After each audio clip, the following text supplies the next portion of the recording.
Este programa presenta opiniones políticas de los presentadores e invitados. TVGT Noticias no asume responsabilidad por las opiniones expresadas que no reflejan necesariamente nuestra postura. TVGT Noticias, la verdad hecha noticia.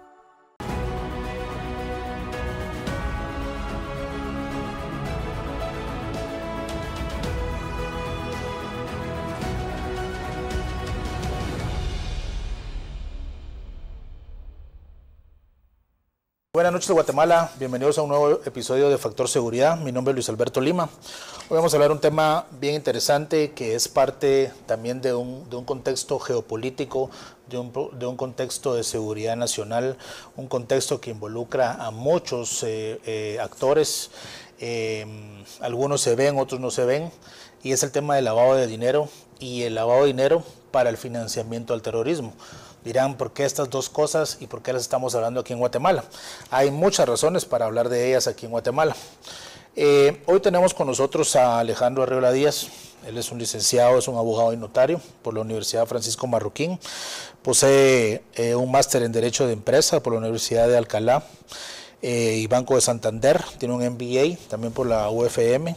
Tiene una maestría en seguros, una maestría en derechos de banca, seguros y mercados financieros. A su vez también tiene una maestría en finanzas.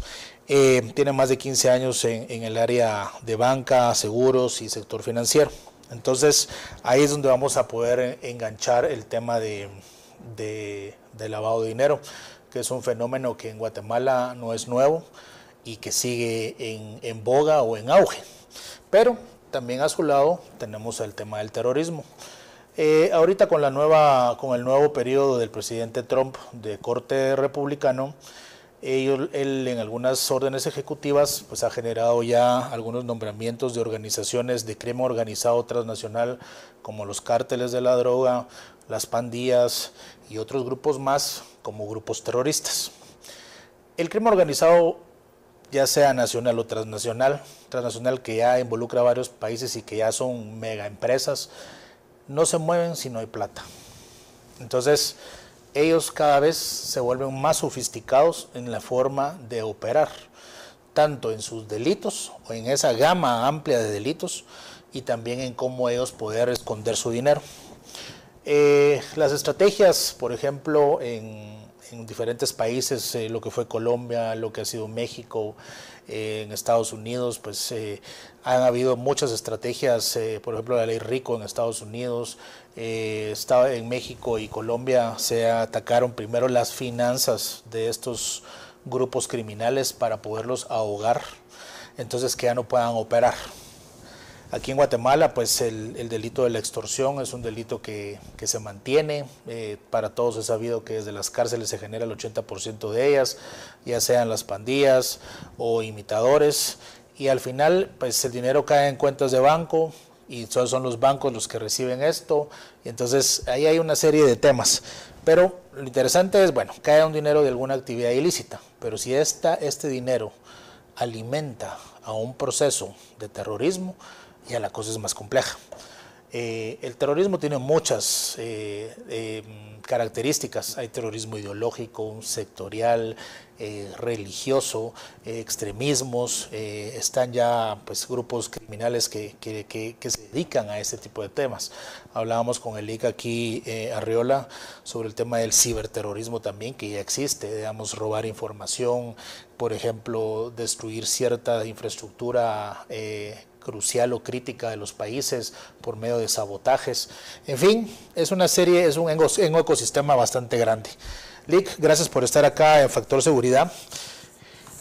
¿Qué entendemos por el lavado de dinero acá en Guatemala y por qué este tema de asociarlo al financiamiento del terrorismo? ¿Cómo esto impacta, por ejemplo, en la economía y en la seguridad del país? Primero que nada, muchas gracias, Alberto, por tenerme aquí, un honor.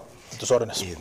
Y van dos vías, vamos a hablar dos vías. Lo primero es entender qué es en sí lavado de dinero. El lavado de dinero, si lo vemos de la manera más simple posible, sin entrar a grandes tecnicismos, es tomar un dinero de origen ilícito y hacer una serie de procesos para volverlo, darle apariencia de lícito.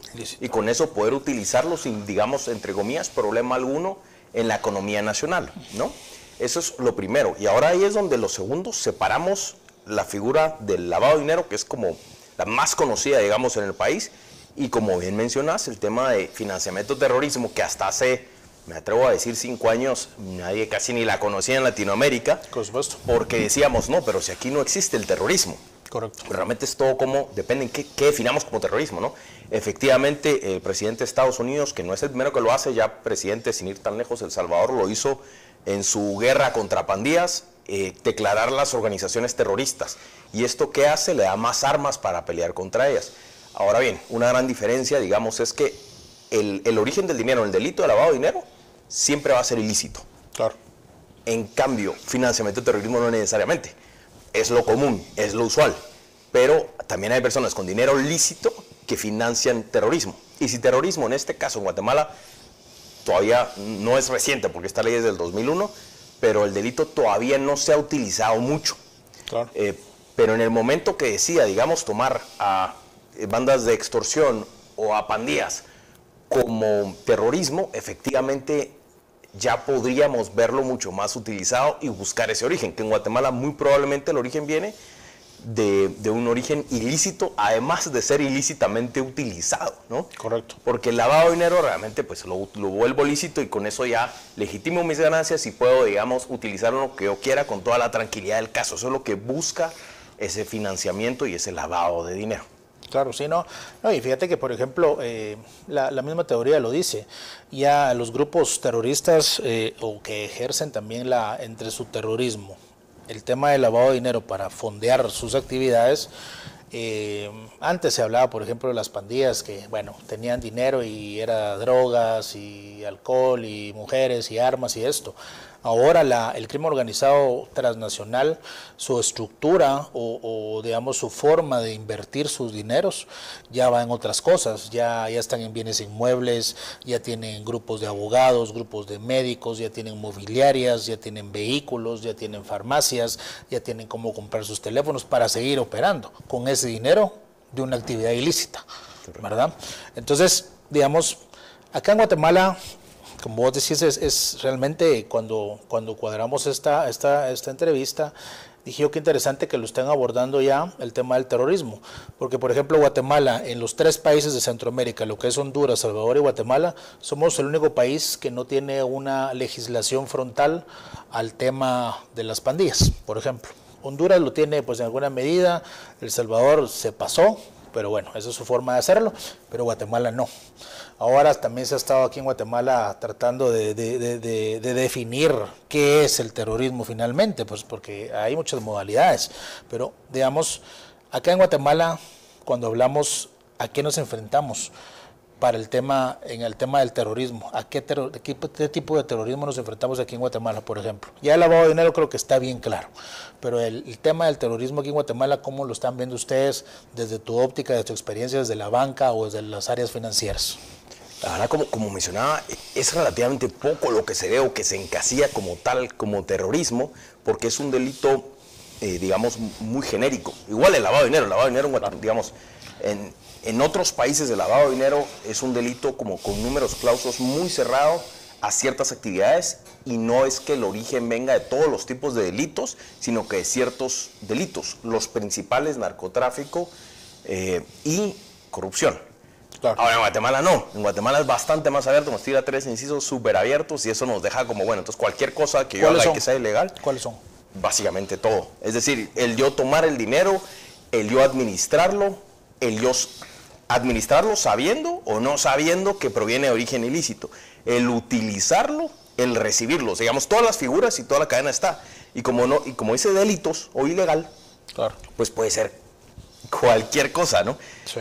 Y eso lo ha hecho un poco problemático. Con terrorismo es un poquito lo mismo, no está encasillado y como mencionabas, el tema es como no se ha aterrizado realmente en figuras de terrorismo en Guatemala, se quiso hacer hace un par de décadas, recuerdo, con el tema que estallaban bombas en buses públicos. Claro. Luego recientemente acaba de utilizar el MP para otra figura, pero este tipo de figuras, en el momento que se utilice para esto, ya podría procederse a investigar entonces el origen de ese dinero por haber sido utilizado para terrorismo. Entonces primero sea el otro. Claro. Sí hay que ver la diferencia, digamos que a diferencia igual de lavado de dinero, el lavado de dinero per se, aunque el origen siempre es ilícito, hay un tema y es que este delito es lo que se le denomina en la ley autónomo. Y es, yo puedo seguir, lo lógico es que si el origen es ilícito, tiene que haber un delito para yo poder decir que hay un delito de lavado de dinero, ¿no? Claro. O sea, primero se comete el delito y luego lavó el dinero y ese es otro delito. Y por eso son los dos delitos. Después financiar al terrorismo. Al final de la cadena. Así es. ¿Qué pasa? Que no necesariamente es así. Porque nuestra legislación lo que nos permite es decir, bueno, este delito de lavado de dinero puede juzgarse y condenarse incluso sin necesidad de haberse comprobado el origen, digamos, el delito que dio el origen ilícito a esto. Entonces eso es un poquito lo que lo hace bastante más autónomo y de ahí nace el tema igualmente de la ley de extinción de dominio. Que la ley de extinción de dominio, digamos, no es tanto así un delito, sino lo que dice es, bueno, si yo tengo la sospecha y pruebo, digamos, que este dinero es ilícito, o bienes también, porque no solo es dinero, sino bienes son ilícitos, yo lo puedo extinguir o apropiarme sin necesidad de llevar el proceso de lavado de dinero ni del delito precedente para que exista un dinero ilícito. Y eso también viene hace 2 décadas más o menos. Comienza, si no recuerdo mal, es Colombia quien comienza con esto, porque la figura al final era, vamos a combatir el crimen organizado. Claro. No solo terrorismo, sino crimen organizado, y es tanto lavado de dinero y crimen en general. ¿Y cómo lo podemos hacer? ¿Qué es lo que más va a doler o más va a afectar o que mejor es pagar? Así es. Le cortamos los fondos y eso va a lograr que lo hagamos. Pero si tengo que probar primero el delito, entonces me voy a tardar muchísimo en probar el delito para luego poder extinguir. Entonces, por eso esa ley sale y aquí es un reflejo exactamente, es un espejo básicamente de la ley, que es extinción de dominio. Dicen, no tiene que usted llevar a cabo este otro proceso para probar el delito. Simplemente venga, extinga y es más. Es una línea gris, pero dice, la persona a quien se le está extinguiendo el bien tiene que ir y probar que sí es legítimo. A eso iba yo. Entonces, sí, a eso iba yo. Que por ejemplo, y cabal, lo que estás diciendo termina de sustentar lo que te dije yo al inicio. Colombia y México son pioneros en temas de este tipo de legislaciones sobre extinción de dominio, el fortalecimiento, la lucha frontal sobre el lavado de dinero. Y cabal, lo que vos decís, por ejemplo, bueno, Colombia con los carteles, con las guerrillas, con los paramilitares. Recuerdo en alguna oportunidad hubo un narcotraficante que estuvo aquí en Guatemala, colombiano, logra salir de Guatemala antes de que lo extraditaran a Estados Unidos, se va a Colombia y allá en una operación que se llamaba Titán, si no me equivoco, por los 2000, lo capturan a él y se lo llevan extraditado a Estados Unidos. Y se demuestra que él, por medio del dinero del narcotráfico, financiaba a Hezbollah. Imagínate. O sea, pues decís, ¿qué tiene que ver el narcotráfico con una estructura terrorista, ¿verdad? Que ya es ya de les vea más fuertes, ¿verdad? Pero, digamos, Colombia y México generan estas leyes para poder ahogar a esa estructura, a las estructuras criminales. Ahora bien, esa zona gris que vos decís es la violentación del debido proceso o la presunción de inocencia, ¿verdad? Que es donde lo que se pelea mucho, porque la carga de la prueba al que está en un proceso se invierte. Entonces ahí es donde hay un choque casi que constitucional. Muchos le han llamado que puede haber alguna falla constitucional en esto, ¿verdad? Pero bueno, eso no lo estamos ahorita evaluando. Vos desde el área de la banca financiera y todo esto, ¿cuáles han sido o cómo has visto vos la institucionalidad para prevenir el lavado de dinero? Porque en algún programa que tuvimos acá, hablando con alguien más de un otro banco del sistema, bueno, con varios ya, y con la gente de la ABG, definitivamente el ciberdelito a la industria que más afecta es a la banca. O sea, son casi 6,000 ataques diarios a cuentavientes, porque no hay todavía una ley de protección de datos. Entonces se está viendo cómo se afecta, ¿verdad? Pero digamos, vámonos al lavado de dinero, que finalmente el dinero cae en las cuentas de bancos para blanquearlo, por así decirlo, hacerlo limpio y después se usa para otras cosas. ¿Cómo has visto vos la estrategia de prevención sobre el lavado de dinero aquí en Guatemala? Pues es súper complejo, ¿no? Porque vamos a ver, llevamos ya 24 años con esta ley, 23 con el reglamento y vamos a ver, en el último, si nos vamos a finales de 2024, hagamos año cerrado porque es más fácil ver un poquito cifras, ¿no? Se han reportado de las personas obligadas, mayormente de bancos, más o menos 6,000 casos de transacciones sospechosas hacia la IBE. Y la IBE ha presentado 3,000 denuncias al MP por lavado de dinero. Luego de esto, pues ya vienen como 9,000 millones, equivale, digamos, haciendo números muy a grosso modo, más o menos 9,000 millones de quetzales lo que se dictó 2024. Sí. Ahora bien, probablemente el medirlo es difícil porque no estamos viendo el universo. El universo en Guatemala, ¿por qué es complicado verlo? Porque no sabemos realmente cuánto dinero proviene del lavado de dinero. Sabemos cuánto se ha denunciado. Sí. ¿Qué sabemos? Que tal vez el sistema le falta algo para ser más efectivo. Llevamos tal vez unos 10 años sin una reforma importante, al menos al reglamento de lavado de dinero. Ahorita precisamente se está discutiendo, bueno, no ahora, ya desde hace un tiempo, pero ahora toma más relevancia las reformas a la ley de lavado de dinero.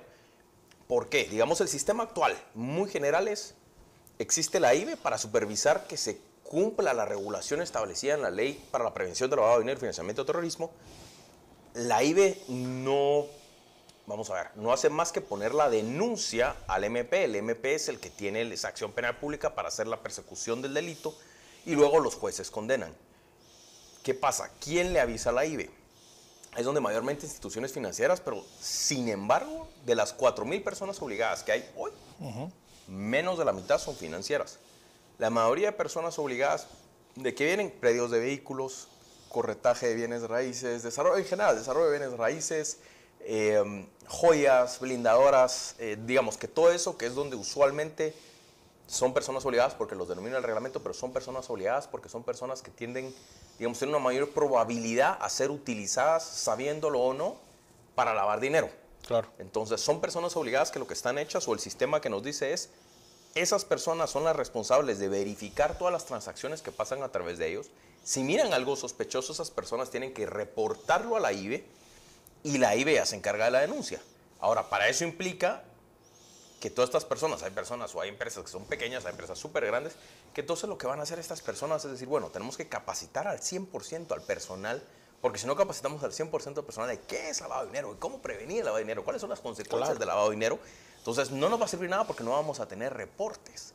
Y que es un poco lo complejo que se nos viene, justamente con lo decís ahora, con todo el tema, digamos, de esta nueva época, donde antes hay una nueva herramienta, que son los criptoactivos o criptomonedas. Sí. Eso toma una relevancia... No está ni regulado aquí en Guatemala todavía. Exactamente. De hecho, el último cliente que hacía, digamos, trading en el tema de criptoactivos, ¿qué pasaba? Que uno diría, bueno, son personas obligadas, ¿no? Parece ser lógico porque se escucha mucho que no, que esta organización criminal usó cripto. Y además, el famoso tema de que secuestran la información, los ataques que decís, que son 6,000, es poco todavía, te diría yo. Sí. La cantidad de ataques que hay al día, secuestran tu información y te piden un rescate para liberar la información.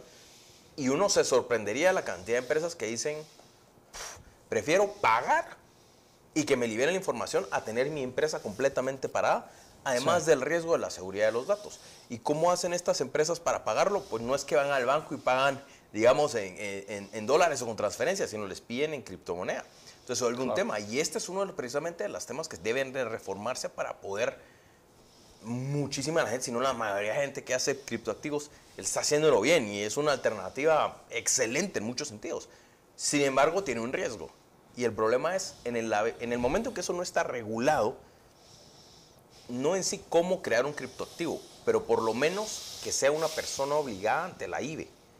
Porque digamos que el corredor de seguros no sale supervisado por la Superintendencia de Bancos, solo por la IBE. Es distinto el formato. Es una persona, digamos, no financiera, se le denomina como las joyerías. Las joyerías no le reportan a la Superintendencia de Bancos. No. Las ventas de vehículos no le reportan a la Superintendencia de Bancos, pero sí le reportan cierta información y si hay transacciones sospechosas a la IBE. ¿Y eso a qué ayuda? Pues a prevenir. No estoy diciendo que se elimine, porque definitivamente, lastimosamente, no se elimina, pero sí por lo menos ayuda mucho. ¿Qué pasa también? Obviamente el tema de remesadoras es otro gran tema. Vemos cómo aumentan y aumentan y aumentan cada vez las remesas que vienen a Guatemala y la sospecha de cuánto realmente de ese dinero vendrá de origen ilícito es un gran problema. Que se haya generado allá y que viene a entrar acá como una remesa y después entra el sistema bancario. Es correcto. Sí. Ese es de los grandes problemas, ¿no? Sí, no, fíjate que Sí, el tema del lavado es complicado y por eso también ahorita en estas reformas que hubieron del Código Tributario, que ya debería haber un reglamento, si no me equivoco, se ingresó a una de las industrias que también se han prestado mucho para el tema, que es el tema del ganado, ¿no? Digamos, como ha sido, bueno, yo te doy 100, 200 cabezas y aquí está el dinero y voy al banco y mires que vendí estas cabezas, pero sí, no había como documentación de soporte, le vamos a poner, ¿no? Entonces, la verdad que el crimen organizado y el terrorismo, las dos, ambas, porque son cosas diferentes, pero que tienen un punto de sinergia o convergencia, al final buscan vencer al sistema, ¿no? O sea, buscar las fallas en las leyes y en las normas para poder ellos seguir operando, ¿verdad? Hablaste mucho de la IBE. En tu análisis, sin entrar, nosotros aquí en Factor Seguridad no nos gusta entrar en polémicas, ni pelear, ni mucho menos. Pero sí me gusta siempre a mí hacer las dos preguntas de cajón. ¿Vos crees que el marco legal ahorita en Guatemala está acorde a la realidad en torno al lavado de dinero y terrorismo? Y la segunda es si la capacidad institucional pública está en capacidad de responder a esos dos flagelos. ¿Cuál es tu visión? Desde un punto de vista técnico, mirámoslo. Por supuesto. Técnicamente hablando, Gafi, que es lo que es una organización que mira todo el tema de prevención de lavado de dinero a nivel internacional, da ciertos lineamientos de lo que deberíamos tener. Guatemala va súper atrasado en esto, y eso ya nos dice precisamente que no estamos al día con la regulación. Eso nos ayuda. Ahora, la regulación no lo es todo, necesitamos la voluntad política para aplicarlo, porque podemos tener las leyes más bonitas y completas del mundo y las más nuevas, que si no hay una voluntad política no se va a aplicar. Y por otro lado, la capacidad, no, creo que ese es el mismo, es un virus, digamos, que existe hoy en día lastimosamente dentro del poder público, que es, no hay capacidad suficiente. Es probable que no sea presupuesto o que no se esté utilizando adecuadamente, pero para 4,000 personas obligadas, la IBE no se da abasto. La IBE tendría que estar haciendo, digamos, auditorías mucho más constantes y no las hacen a los bancos y a las aseguradoras se les hacen y de sobra auditorías. Pero realmente donde más se llega a operar lavado de dinero es no en bancos. Bancos, digamos, que es la institución final donde se le lleva. Pero la operación que hubo antes es la que debe detectarse. Si eso se opera, sería grandioso. Y eso, todas esas otras personas obligadas y las personas que no son obligadas, porque todavía, como lo que hablamos de cripto, no están dentro del reglamento, es imposible, digamos, físicamente para operativamente no hay capacidad instalada para hacerlo. No, si no se puede automatizar, difícil, y el problema es como se usa mucho o tanto efectivo, por razones obvias, en todo el ámbito de lavado de dinero, financiamiento de terrorismo, es muy difícil que la IBE se dé abasto. Tienen excelente personal. Digamos, la superintendencia de bancos es de las mejor capacitadas técnicamente. La superintendencia de bancos es, más allá de ser un great place to work, realmente la gente está muy capacitada, le invierten muchísimo a la capacidad. Tanto la IBE es una intendencia de la super, ¿no? Y más allá de solo eso, ya tienen ahora unas nuevas políticas muy interesantes. Digamos, antes la IBE era súper reservada, no se podía ver, nadie sabía que era la IBE, daba miedo. Ahora la super de bancos cambió, digamos, en su comunicación pública. Ahora uno lo mira, se mete a los canales, han crecido muy fuerte y lo han hecho con una serie, digamos, cápsulas, podcasts, videos en YouTube. Han hecho mucho esfuerzo y la verdad que lo están haciendo muy bien para efectos de comunicar, porque al final del día, si las personas lo saben, es otra la forma de abordarlo y así es como vamos realmente a lograr erradicarlo.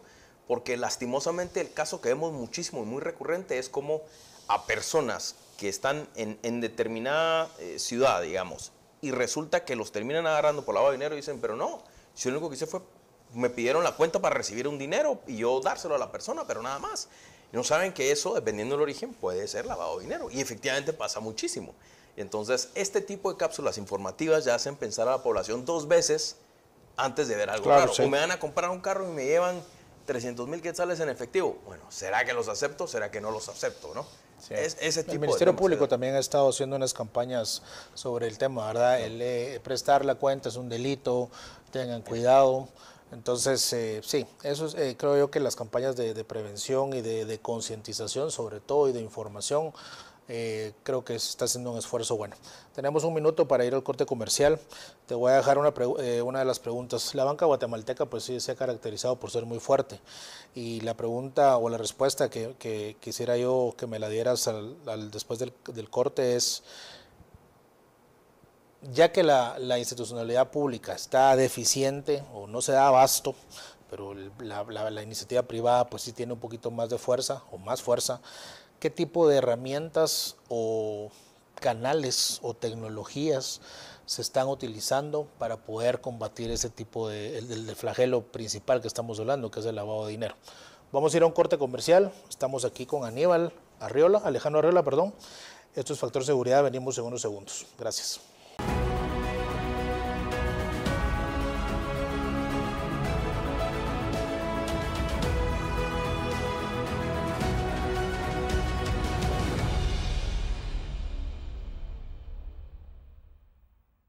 Este programa presenta opiniones políticas de los presentadores e invitados. TVGT Noticias no asume responsabilidad por las opiniones expresadas que no reflejan necesariamente nuestra postura.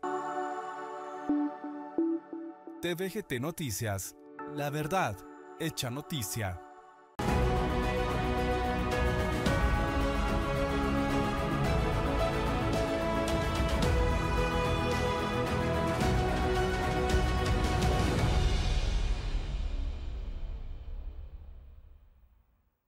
Ok, de vuelta, gracias a TVGT. Por aquí estamos en Factor Seguridad. Estamos con Alejandro Arriola. Él es abogado, es experto en derecho de banca, seguros, mercados financieros. Ha estado 15 años en este ecosistema, le vamos a llamar. Nos quedamos con la pregunta de qué tecnologías o qué canales se han utilizado desde la banca y en tu experiencia para poder ir evitando el tema del lavado de dinero. No quiero que entres en pormenores porque puede ser que hasta las mismas personas que se dedican a esto digan, esto lo están haciendo, ¿verdad? Claro. Contanos un par de casos al respecto. Pues en general, digamos, va de dos vías. No solo la banca siempre ha sido muy activa en esto. La digitalización en general de la banca ha ayudado muchísimo, ¿no? Lo simplifica para diferenciar mucho tipo de operaciones, ¿no? No es que no se maneje efectivo en la banca, no es que no hayan agencias todavía físicas, sí que las hay dependiendo del lugar, dependiendo, como mencionabas en algún momento, el tema, digamos, del interior de ganado, sector primario y pecuario, que son precisamente los que menciona esta nueva ley. Correcto. Ya era algo regulado, pero ahorita le dan un poquito la vuelta. ¿Qué hace la banca? En general es el que más está en el segmento, digamos, de categorías de personas obligadas. Hay tipo A y tipo B. Tipo B están básicamente todos los no financieros y casi todos. Tipo A, financieras, y banca, principalmente banca. ¿Por qué? Porque es al final donde el dinero, donde todo el mundo quiere que llegue el dinero para que quede ya legitimado. Entonces, ¿qué hace la banca o este tipo A? Pues tienen departamentos de cumplimiento, se le llama, es cumplimiento de la regulación para la prevención del lavado de dinero y financiamiento de terrorismo. Pero lo que hacen es tener un encargado, un responsable de que eso se cumpla dentro, pagado, o sea, es decir, está financiado por el mismo banco, por cada persona obligada, que es un oficial de cumplimiento. Lo que hace además es generar capacitaciones, bueno, es una obligación, tener un manual de cumplimiento se le llama, tener capacitaciones constantes, tener una serie de reportes que se dan, ya sea que existan o no existan, y luego formar al personal a un nivel profundo para que entienda, digamos, si el cajero recibe y viene y le llevan más de 10,000 quetzales, por ejemplo, pues sepa diferenciar, vamos a ver, esto lo debería o no debería aportar. ¿Qué va a hacer o qué es lo que hace la banca? Pues si este cajero recibe una cantidad de dinero y dice, bueno, esto vamos a ver, paso con el jefe de agencia, lo revisan, y dice, no, vamos a ver, esta persona nunca había traído más de 100 quetzales al banco, ¿por qué me trae ahora 10,000, no? No cambió, o sea, y esto es súper constante y ahora la nada está trayendo esas cantidades. Entonces voy y lo reporto al oficial de cumplimiento, es decir, dentro de lo mismo. ¿Por qué? Porque es inusual, no sospechoso, sino inusual. El oficial de cumplimiento con el departamento de cumplimiento se encarga de verificarlo. Ellos tienen la información de su propio banco, ¿no? Más un montón de sistemas que existen que ayudan a verificar denuncias, registros, noticias, listados internacionales que pueda haber de personajes de lavado de dinero o financiamiento de terrorismo. Hacen todo esto y luego toman la decisión, depende de lo que tengan, y la evidencia es, no, esto sí es normal, esto resulta por X, o sea, resulta que sí llegó con 10,000, pero porque había vendido su carro, por ejemplo, ¿no? Entonces está totalmente justificado. O B, no, esto sí parece que va más allá. Entonces ellos no son juez, no son el MP, entonces lo que hacen es presentar su denuncia de transacción sospechosa a la IBE. Entonces, la mayoría de estas denuncias provienen efectivamente de la banca. Es lo que más ayuda a la IBE a hacer su trabajo, porque ya hace un filtro previo, digamos, ¿no? Y entonces la IBE ya le toca a ellos estas 6.000 denuncias que recibieron, un poco más de 6.000, 6.400, si no me acuerdo mal, en 2024, las filtra, estudia. Ellos tienen una serie más de herramientas porque tienen mucha más información que lo que va a tener un banco aislado, y pasa y presenta los reportes o las denuncias per se ya a la Fiscalía para la Prevención del Lavado de Dinero y Financiamiento del Terrorismo del MP, y el MP, a su vez, ya con esa denuncia, pues procede con el proceso, y obviamente al final el que va a decidir es el juez, no es el MP, pero el MP va y hace y presenta, y efectivamente presentó muchísimas denuncias por unas cantidades de dinero, vamos a ver, sumas muy importantes, ¿no? Sí, el último dato que yo vi por aquí en prensa fue que se cree que en dinero hay 1.190 millones de quetzales en operaciones sospechosas. O sea, ese tipo de dinero, ¿cuántas transacciones? No sé, no está el dato ahí, pero a ese nivel de plata es. ¿Cuánto es eso en Producto Interno Bruto? Estaba viendo a nivel mundial que en el lavado de dinero es casi el 2.5 del PIB mundial. O sea, está en esa época, en esa área de lavado, ¿no? Entonces, digamos, por ejemplo, la modalidad de los colombianos le llaman el pitufeo, ¿no? Digamos, pitufos, ¿no? De poquito en poquito, van echando un poquito y ahí la cuenta se va enriqueciendo, pero son diferentes personas. Entonces, digamos, lo que vos estás diciendo es importante, la necesidad de preparar al personal de los bancos, o los receptores en este caso, de poder de entender o diferenciar una operación normal a una sospechosa, ¿va? Ahora bien, otra pregunta que me quedó ahí. El oficial de cumplimiento que ve este tipo digamos, de lavado de dinero y financiamiento de terrorismo, ¿es el mismo del de la IBE o es otro personaje? No, el oficial de cumplimiento, al final del día, hay un oficial de cumplimiento titular y uno suplente que tiene que nombrar cada persona obligada. La persona obligada, pues está listado, como te digo, joyerías, bancos, aseguradoras, financieras, cooperativas, muy importante también, porque las cooperativas de ahorro y crédito son personas obligadas, sépanlo o no, tienen que tener ese registro ante la IBE, y lo que registran es a ellos mismos como persona obligada, y además registran a su oficial de cumplimiento titular y su oficial de cumplimiento suplente. Ellos que son personal de la cooperativa o del banco o etcétera, que finalmente es ese análisis final, es, digamos, el experto de parte de ellos que decide si reporta o no la transacción, además de la serie de cumplir obligaciones como reportería general que tienen que mandar. Pero como específicamente en cuanto a transacciones sospechosas, que son las que eventualmente van a generar una denuncia ante el MP, pues esas las define o las presenta el oficial de cumplimiento, que está registrado ante la IBE, pero es distinto a la IBE. Y luego la IBE tiene su propio personal completo para hacer eso. Digamos, un ejemplo para ponerlo así fue, no me gusta mencionar nunca casos de Guatemala, pero digamos, operaba HSBC, es uno de los bancos más grandes del mundo. Tuvo un tema hace algunos años donde se le acusó de lavar de un cártel mexicano, bueno, de varios cárteles mexicanos, más de $800 millones. Una cosa bárbara. Y uno dice, pero ¿cómo es posible? Y al final resulta que efectivamente con ese tema de pitufeo metían en muchísimos pueblos, en agencias del HSBC, metían ciertas cantidades de dinero en efectivo, y finalmente pues la agencia los terminaba recibiendo, se volvía ahí algo hasta cierto punto normal. Si me vienen 200 personas del pueblo y los 200 me traen una cantidad de dinero en efectivo, pues lo miraban ya relativamente normal. Y cuando finalmente se destapa todo el proceso, fue bárbaro. En otros lugares, ¿qué ha pasado? No entran por el banco, sino lo que hacen es, porque ahí fue, HBS la diferencia fue, llevaban directamente el efectivo casi sin justificación. Entonces lo que se terminó ahí, se les puso una multa bárbara al banco y se dijo, no, usted no puede hacer esto porque no cumplió la obligación de conozca a su cliente, ¿no? Claro. De poder decir, vamos a ver, si va a venir el ejemplo que poníamos, él venía siempre con 100 quetzales y ahora me trae 10,000. Pero conocer a mi cliente y saber, digamos, es distinto. Ahora ya se han ido tecnificando un poquito más, pero otros casos que se han visto es, digamos, en Houston y México también, porque se da mucho por el tema de cárteles y lavado ahí, y es que tomaron, es un nombre famoso de un cártel, vamos a no mencionarlo, pero lo que hacían era al contrario, no llevaban el efectivo per se al banco, sino que primero lo integraban, se denomina. ¿Y qué es lo que hacían? Compraban carros carísimos, compraban joyas, compraban apartamentos, compraban arte y luego lo revendían. Usualmente le perdían un poco a lo que habían pagado, pero ya muchas veces el dinero ya se los habían pagado a ellos con cheque.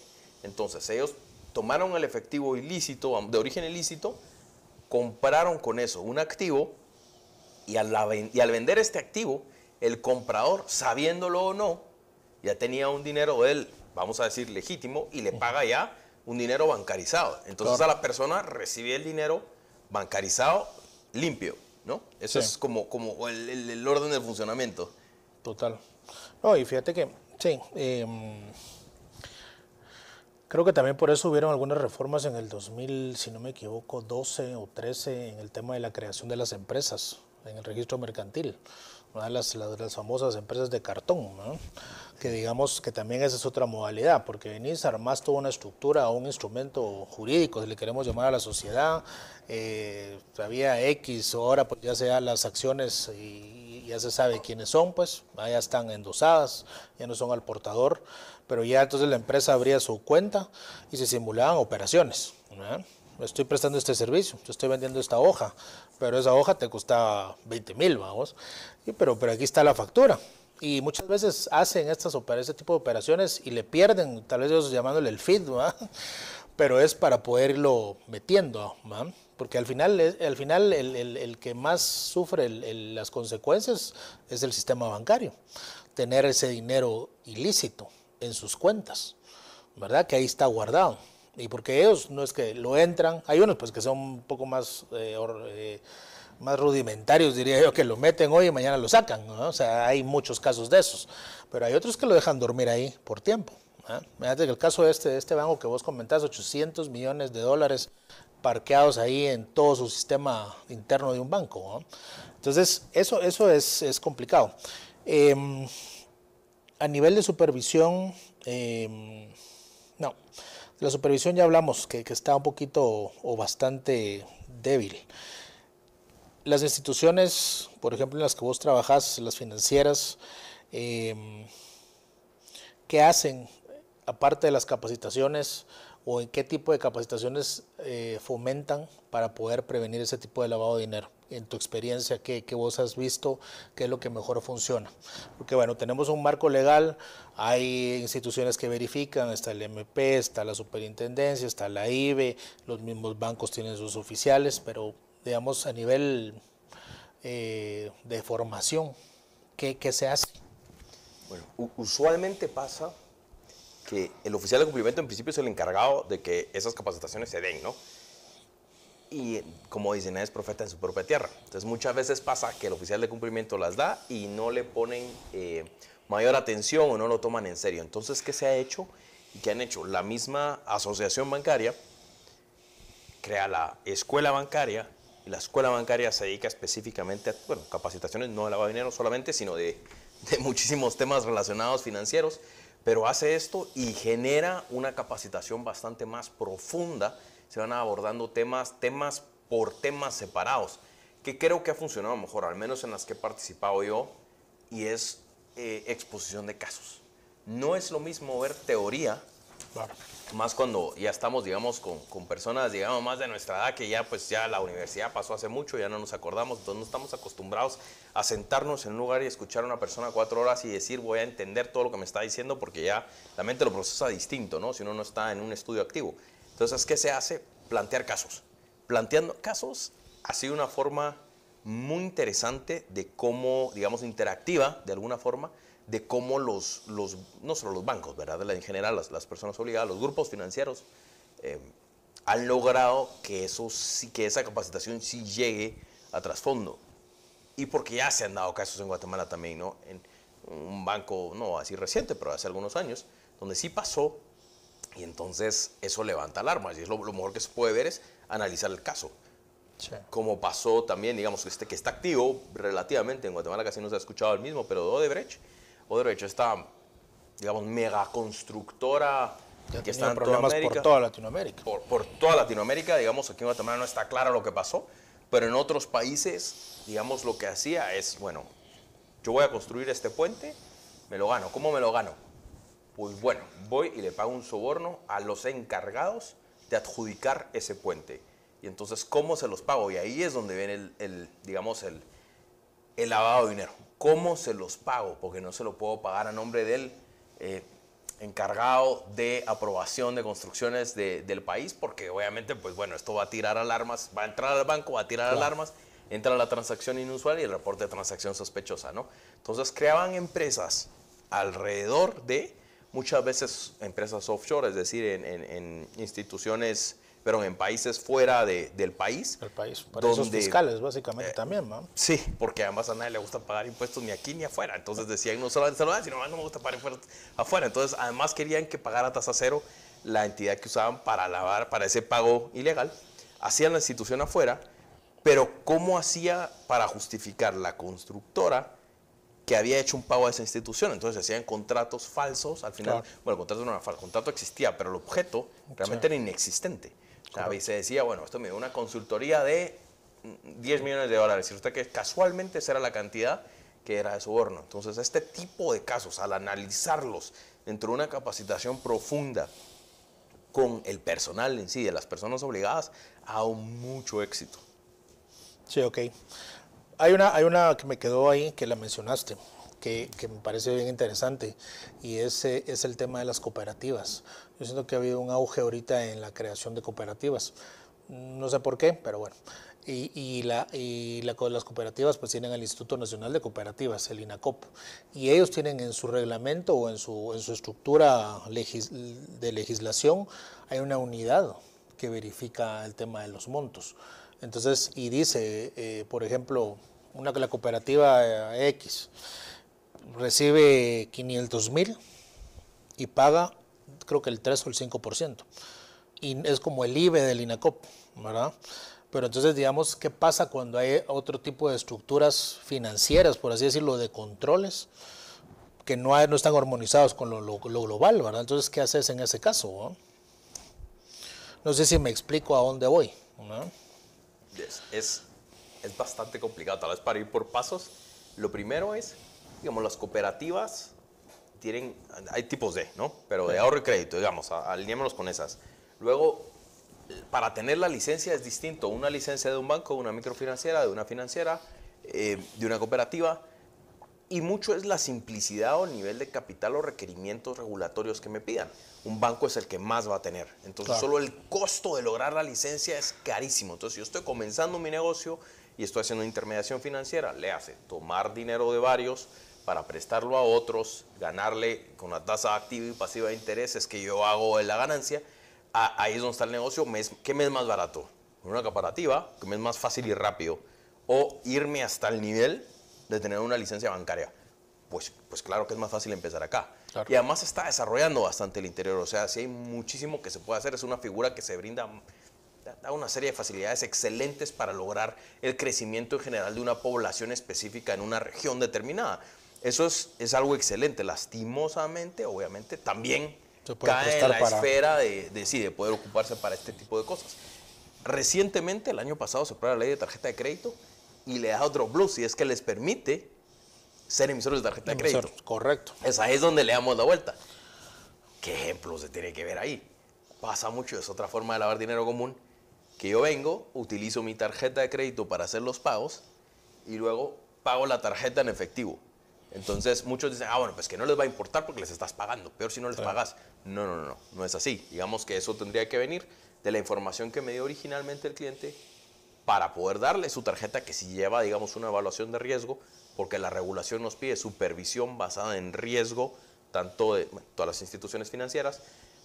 Yo hago el análisis de riesgo, si resulta lo mismo, que la persona gana 100 y de la nada me viene y se gasta 20,000 y llega y los paga con efectivo, claramente debe generar un reporte. Al oficial de cumplimiento, el oficial de cumplimiento lo verá, lo analizará y lo presentará a la IBE lo analizará y verá si lo presenta al MP, ¿verdad? Esa es como la cadena. Sí, no, tenés razón.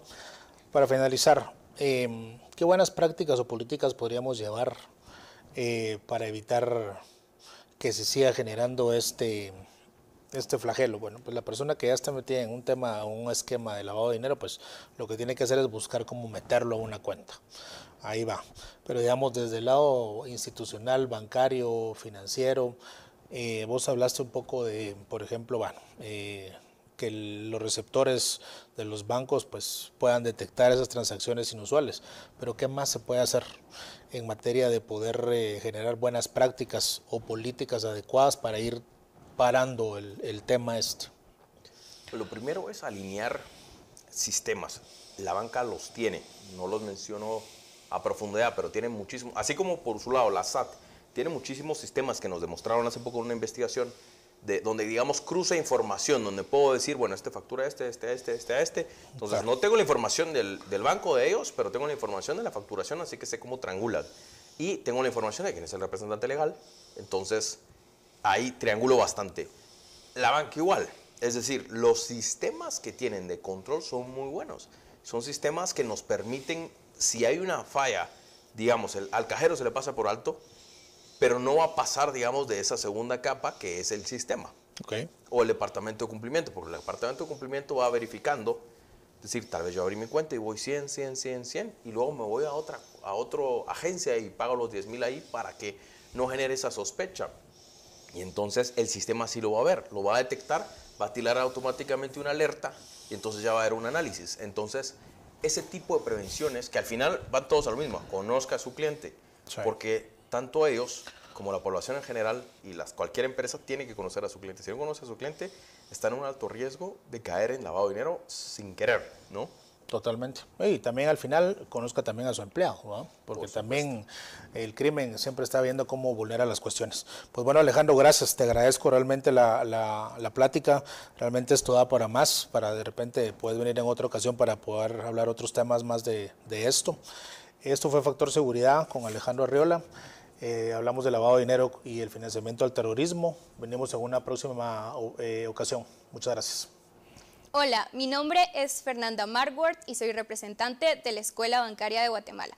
El día de hoy los vengo a invitar al 22º Congreso Regional para la Prevención del Lavado de Activos y Financiamiento del Terrorismo, CLADIT 2025.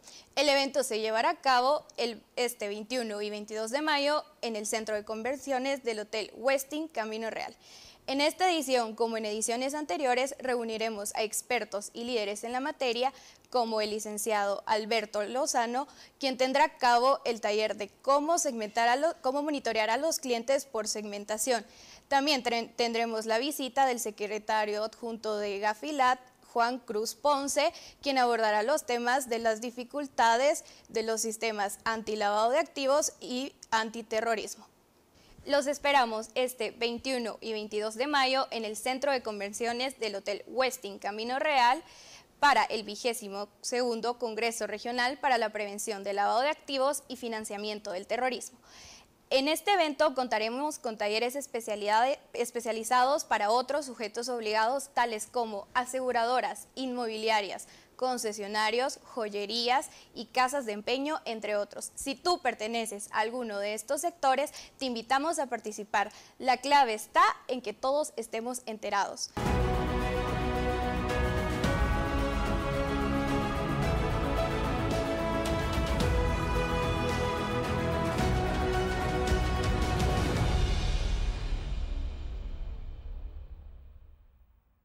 Este programa presenta opiniones políticas de los presentadores e invitados. TVGT Noticias no asume responsabilidad por las opiniones expresadas que no reflejan necesariamente nuestra postura. TVGT Noticias, la verdad hecha noticia.